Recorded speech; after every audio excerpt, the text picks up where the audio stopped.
It's either a threepence or a sixpence, most likely of Elizabeth I. Could it be something a bit special? It's already special, I think. As well as this fantastic find, we've also discovered coins that are over 100 years earlier than the current house. I can see a crown. I can see a crown because we've got one of the there. I'm so excited, I actually knocked the light over. You can see one of the fleur-de-lis is complete in the middle, and you can see a half fleur-de-lis at the end. So that's the angular end of a crown. These marked kind of around 1280, don't they? But instead of jumping for joy that we've found evidence of an earlier house, the archaeologists have taken a more pragmatic view as to why the coins are here. This coin could just have been dropped as an accidental loss. It isn't necessarily evidence for earlier activity on this site. 3 or 4 coins, different dates, but all from this area. You've detected all the other spoil and the other trenches, but they're concentrated here. That's interesting. Do you think that might be evidence of settlement or evidence of trading or what? It's evidence of where people have been congregating with money in their pockets, and that's routeways, meeting places, that kind of thing, isn't it? Yep. And it would seem that Llancaich was at a major intersection of routeways. We've got the house here, and it's quite clear looking at it that it's in a landscape dominated by deep valleys. The great advantage of the stream, the Caich coming down there, is that it defines for you. We've got a shallow pass running through here that actually allows you to run from east to west across the valleys. Is something that's really quite unique and important for this area. This is one of the few places that routes from deep in the valleys would meet with east-west traffic. So the coins aren't evidence of a grand early house, but more likely of a dodgy crossroads where for centuries travellers tripped up and lost their loose change.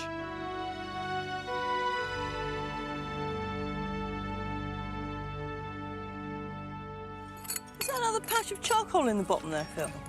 Yeah, it is, Tracy. And yet this field has produced our best discovery so far, a network of Bronze Age ditches some 3,500 years older than the house.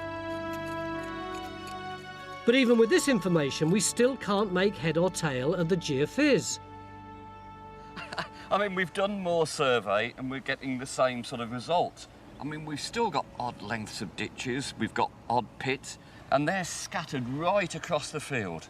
But there's no clear patterns in the results. There's no sort of discrete, nice, juicy target to go for. If I could extend that trench all the way down the field... Hang on, so how wide is that trench? Very wide. And you'd like to extend it down the length of this field? Yeah, why not? You're being slightly impractical. Maybe just slightly. I don't think we can just go poking around hoping that we're going to hit something in here. Keep looking, you might find something small and sexy. In the meantime, I'm going on to another scene. Right, so Phil, we've got all sorts of features in here. So when I've got school children coming in to sort of go around the site and I want to be able to tell them what we found in the field, what am I going to be able to tell them about what was going on here in the prehistoric period? Well, what you can say with absolute certainty is that people have been here for at least 4,000 years. And we do have a lot of ditches.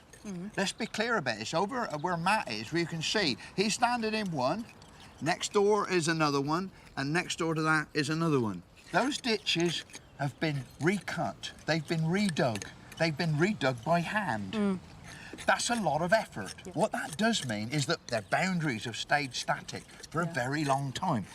What is absolutely indisputable is that we've got one piece of early Bronze Age pot. That's going to take us back to about 2000 BC. So thanks to Phil and his diggers' dogged determination, Diane has got a story to tell about this field. Just not the one she was expecting.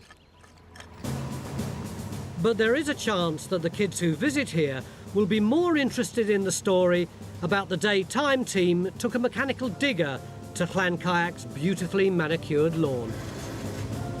Because Ben, under the concerned watch of the manor's gardeners, is opening another trench to the north of the house. This trench is our absolutely last-ditch attempt to find any evidence of a house, or actually anything medieval that predates our house. Well, It's a cable. I don't think it's still connected to anything. Let's hope not. Because our previous last-ditch attempt to find something of archaeological note hasn't been completely successful.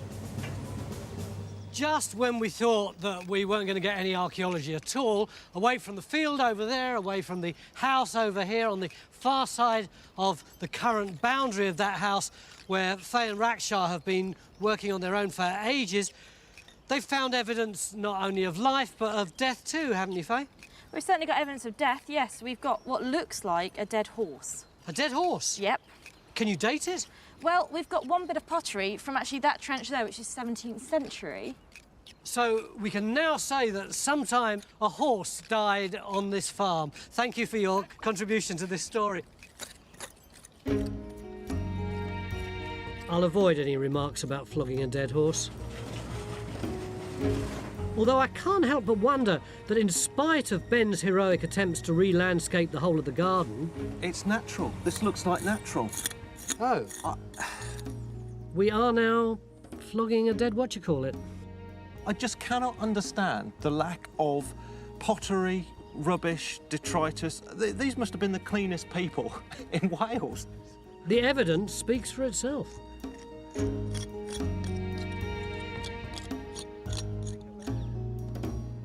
So here we go, the timeline. This is the Bronze Age, little piece of pot there. Nothing in the Iron Age. Nothing in the Roman, nothing in the early Christian, or the Viking, or the Norman. Here we are in the 15th century. We've got 2 coins. 16th century, a thimble. 17th century, a ropey piece of tile. 19th century, a penny and a bit of pot. Helen, what's happened?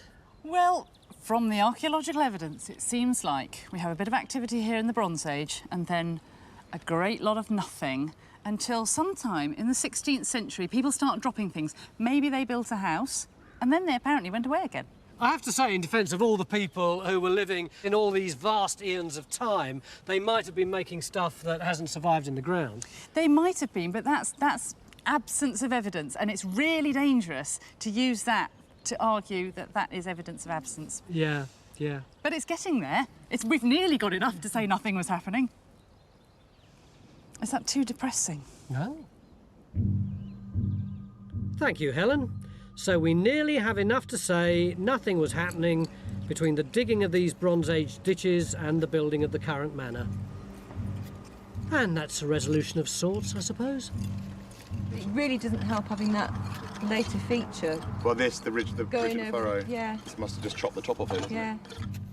But surprisingly, there is a faction of the team that thinks the two could still be linked, and it's all down to the medieval Welsh love of heritage and making a link with your ancestors. We now know that the ditches over there might be as old as Bronze Age. They're certainly old. Yes. Do you think that the Pritchards would have been aware of that when they came to build their house here? Certainly Phil and Ben seem quite confident that whatever there was out there could have been visible in the 16th century when they got here. And this could, I think, have been a real attraction for a gentry family. So if it's an ancient place, to build a house next door would give them a kind of air of legitimacy that we've always been here. This is a period when the antiquarian movement is becoming much more popular, much more widespread as part of the cult and the education of the gentry.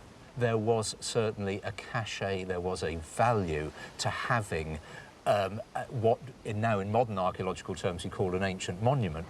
Having that very direct and immediate connection with the past would have been something that would have meant a great deal to them, and I think is very exciting, the possibilities here. We're now confident that echoes of that prehistoric landscape would have been visible in the 16th century. But our hunt for an earlier medieval manor has been a completely different kettle of fish. Well... Digging produced nothing to the east of the building, while geophys and test pits showed nothing to the south. The results weren't too hot either to the west. And as for the north, well, we did find an electrical cable and a dead horse. If I was feeling generous, I'd call it a mixed result. OK, after 3 days' excavation, are we in a position to say whether or not there was a medieval manor anywhere on this site before this one? Yes, we are in a position to say that. And what's the answer? No, there wasn't.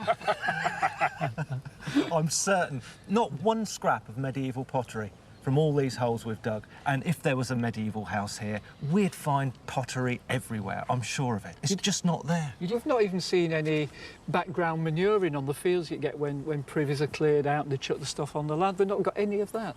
Which rather begs the question, why did they build this place on a greenfield site? If you think about what originally brought us to this site, it was that people saw an earthwork over there, and if it was visible in the 1970s, it should have been visible in the 1570s as well.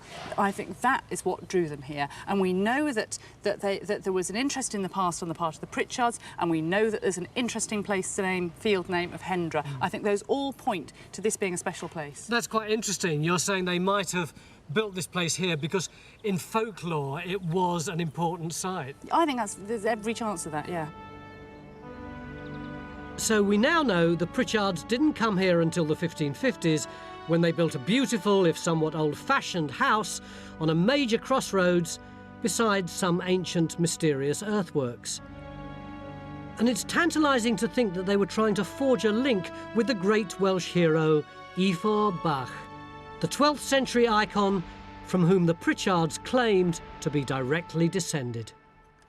Dan, I was just talking to a couple of local people who work here, and they were over the moon that we'd managed to take the story of this site right back to the prehistoric. Well, it's absolutely wonderful. You know, I mean, you always hope that you're going to find things that are really fascinating, but to find out we've got something that's a Bronze Age enclosure, it's wonderful. And we've dated your house. Yeah. Which was, you know, every little bit extra just makes more of the story, and you can tell a better story. But what strikes me as really ironic is that the people who put that house up thought they were harking back to their ancient ancestors of 400 years previously, but in fact, they were harking back to their ancestors 3,000 years previously. Yes. Amazing, isn't it, really?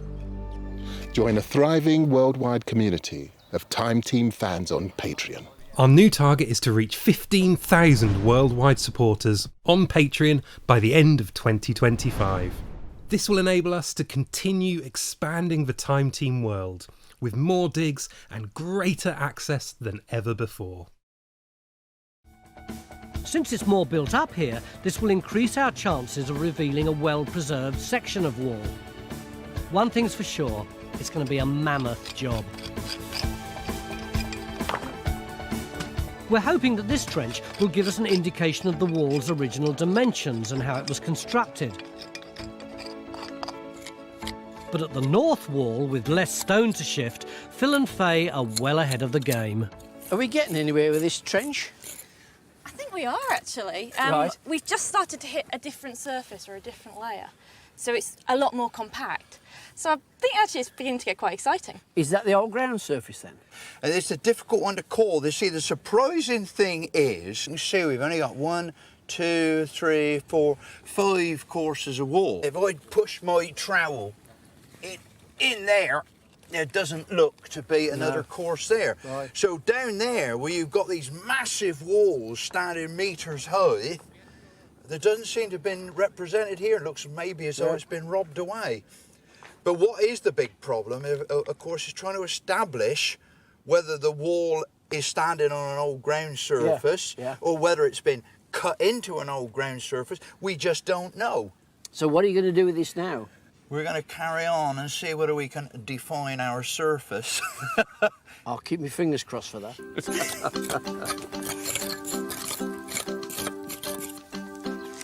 It's nearly end of day one, and as work continues on the walls, we're also clearing the interior to enable Geophys to survey inside to see if they can find evidence of settlement.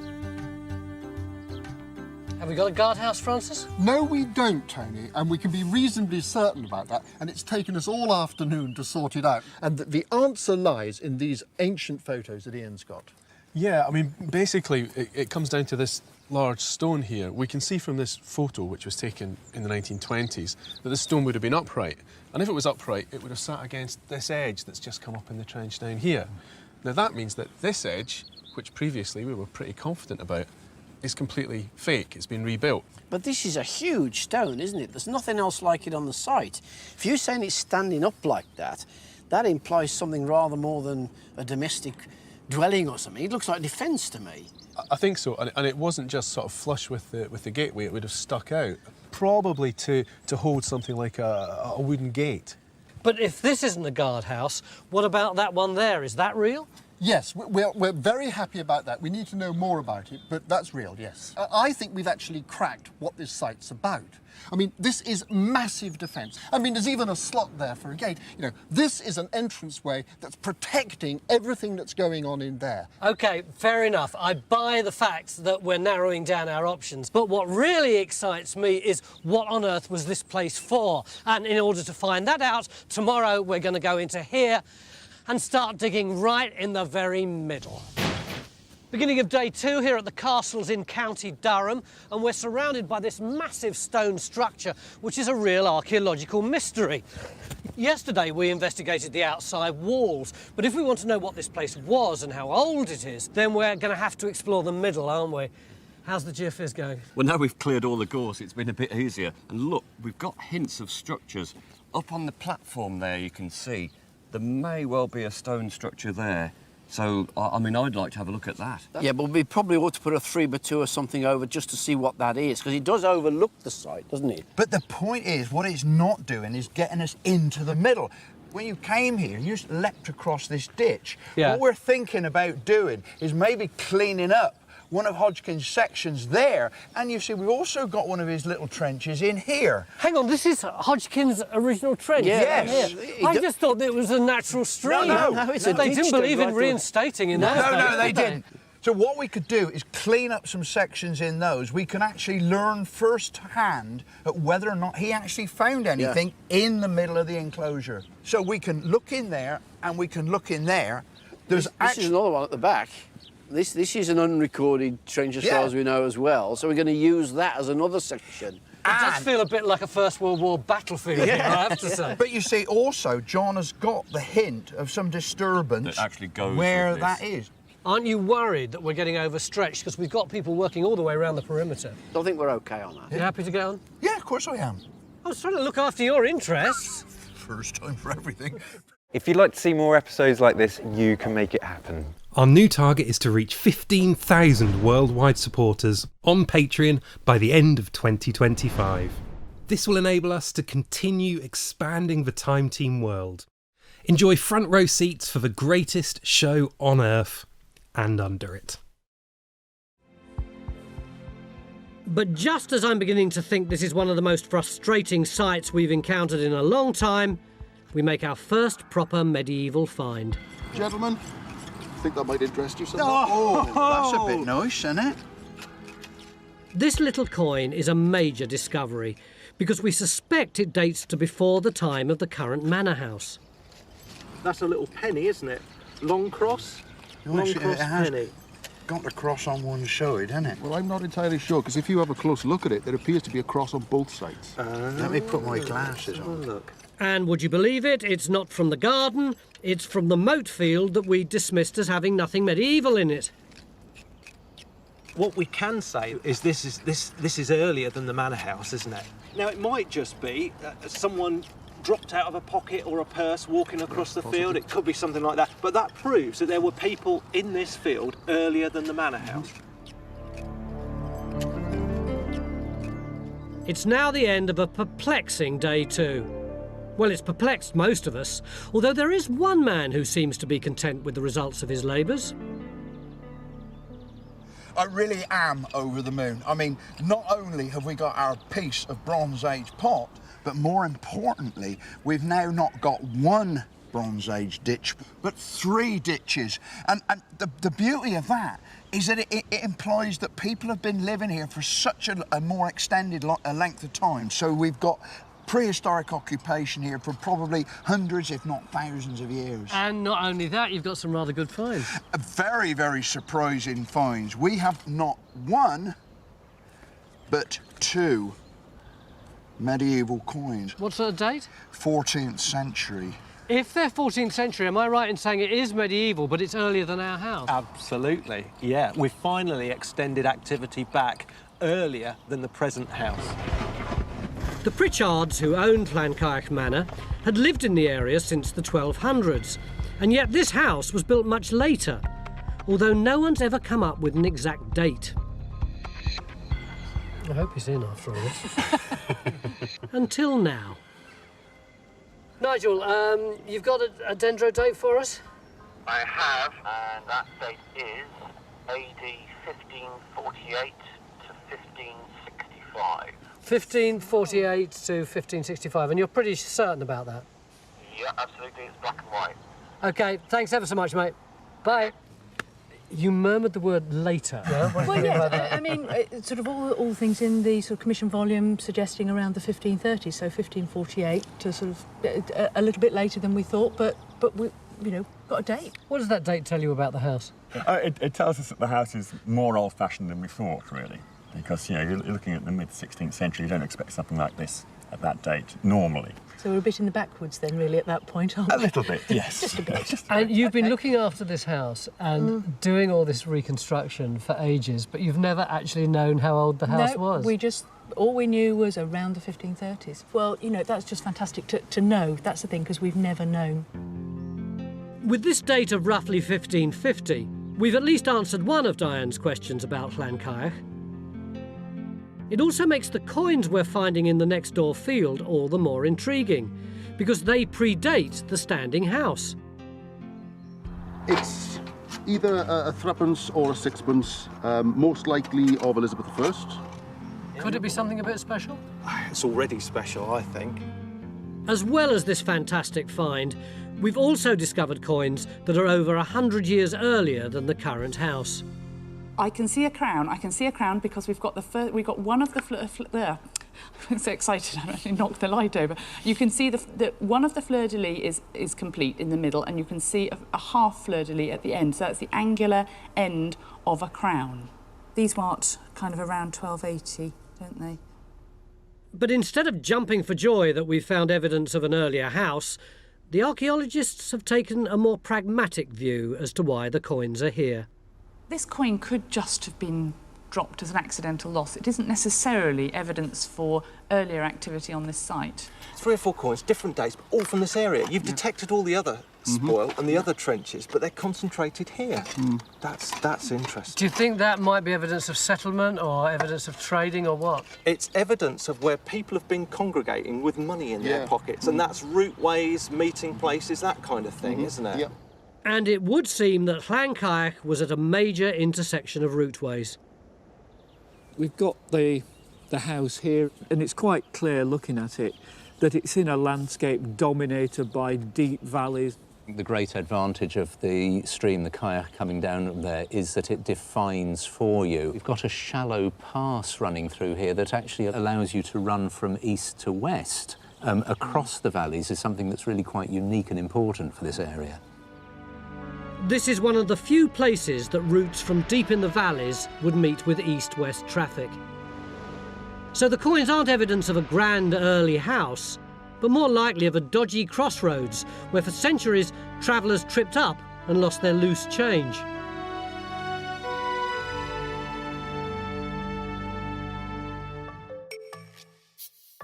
Join Time Team on Patreon to access exclusive 3D models, masterclasses and behind-the-scenes insights.